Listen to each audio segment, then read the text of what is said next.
আত্মার কাহিনীর দ্বিতীয় নম্বর এপিসোডে আপনাদের সবাইকে স্বাগত জানাই। আজ আমি আমার এক বন্ধুর কাছ থেকে ঘটে যাওয়া একটি সত্যিকারের ভূতের ঘটনা নিয়ে আপনাদের সামনে এসেছি। সেই ঘটনাটা শুনে সত্যি আমার এতটা ভয় লেগেছে এবং এতটা সত্যি মনে হয়েছে সেটি আমি আপনাদের বোঝাতে পারবো না। জানি না ভূত পেত আত্মা সম্পর্কে আপনারা কতটা বিশ্বাসী বা বিশ্বাস করেন, বাট আমি মনে করি এই পৃথিবীতে যেমন ভালো শক্তিও আছে সেরকম এর পাশাপাশি খারাপ শক্তিও বিরাজমান। তাই আমার সেই তর্কে না গিয়ে আজ আমি আপনাদের সামনে সেই ঘটনাটা তুলে ধরতে চলেছি। তাহলে চলো শুরু করা যাক সেই সত্যিকারের ঘটনাটি। আজ যাকে নিয়ে আমি ঘটনাটি বলবো তার নাম রাহুল। সে আমাকে যে ঘটনাটি পাঠিয়েছে তার সম্পর্কে দাদা হয়। ভারতের একটি প্রত্যন্ত গ্রামে অবস্থিত চান্দনী রেল স্টেশন। বহু বছর আগে এটি ব্যস্ত স্টেশন ছিল, কিন্তু একটি মর্মান্তিক ঘটনার পর এটি বন্ধ করে দেওয়া হয়। তবে স্থানীয়দের দাবি রাতে সেখানে অদ্ভুত সব রকম ঘটনা ঘটে, তাই ওই স্টেশনে আর কেউ যায় না। রাহুল একজন পেশায় লেখক। রহস্য ও ভয়ের নানা গল্পের জন্য নতুন জায়গা খোঁজেন। চান্দনী স্টেশনের কাহিনী শুনে তিনি ঠিক করেন এক রাত সেখানে কাটাবেন। স্থানীয়রা তাকে বারবার নিষেধ করে, কিন্তু রাহুল কিছুতেই গুরুত্ব দেয় না। তারপর যা হয় সেটা ধারণার বাইরে। রাত 11টা বাজে। রাহুল স্টেশনে পৌঁছে যায়। জায়গাটা ধ্বংসস্তূপে পরিণত। কেউ নেই সেখানে।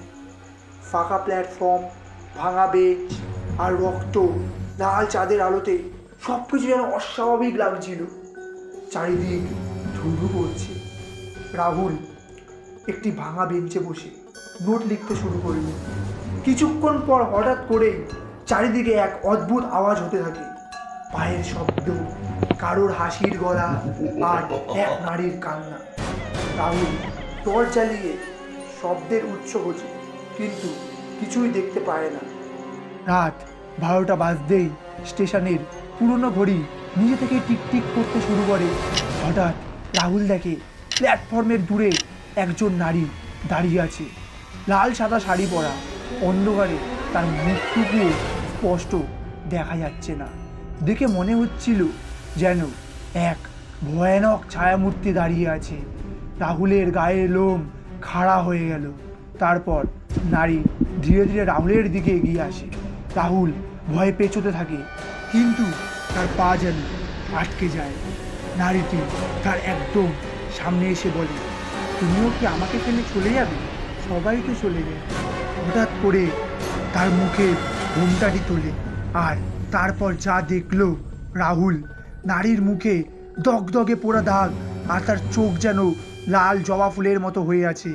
এই দৃশ্য দেখে রাহুল সেখানেই চিৎকার করতে থাকে, বাঁচাও আমায়, বাঁচাও। আর এই বলতে বলতে কিছুক্ষণ পর রাহুল তার জ্ঞানটি হারিয়ে ফেলে। সকালে স্থানীয়রা তাকে স্টেশনের মাটিতে পড়ে থাকতে দেখে। জ্ঞান ফেরার পর রাহুল জানতে পারে অনেক বছর আগে ওই স্টেশনে এক নারীর শরীরে আগুন লাগিয়ে তাকে হত্যা করা হয়। সেই থেকে তার আত্মা সেখানে ঘুরে বেড়ায় এবং সেই স্টেশন তারপর থেকে অভিশপ্ত হয়ে দাঁড়ায়। আজকের ঘটনাটি এখানেই শেষ হয় এবং এখান থেকে আমাদের শিক্ষা নেওয়া উচিত যে ভুতুরে জায়গায় সাহস দেখাতে যাওয়া বিপজ্জনক হতে পারে। অজানা রহস্যের প্রতি আকর্ষণ থাকলেও নিজের নিরাপত্তা সবার আগে। তাই প্লিজ বন্ধু, গল্পটি কেমন লাগলো আপনারা আমাকে জানাবেন। আমি আপনাদের শুভম আপনাদের সাথে এই গল্পটি শেয়ার করলাম এবং এটি একটি সত্যিকারের ভূতের ঘটনা। তাই আপনাদের যদি কোনো ঘটনা থাকে তাহলে অবশ্যই শুভম@45gmail.com-এ আপনারা পাঠাতে পারেন। এবং এই গল্পটি আপনার যদি ভালো লেগে থাকে তাহলে অবশ্যই লাইক, কমেন্ট এবং সাবস্ক্রাইব করে অবশ্যই দেবেন, এবং সাবস্ক্রাইবের পাশে নোটিফিকেশনের বেল আইকনটিকে প্রেস করে দেবেন। আজকের ঘটনা এতটুকুই। আবারও ফিরে আসবো একটি নতুন ঘটনা নিয়ে এপিসোড নম্বর 3-তে। আজকের জন্য এতটুকুই। ধন্যবাদ।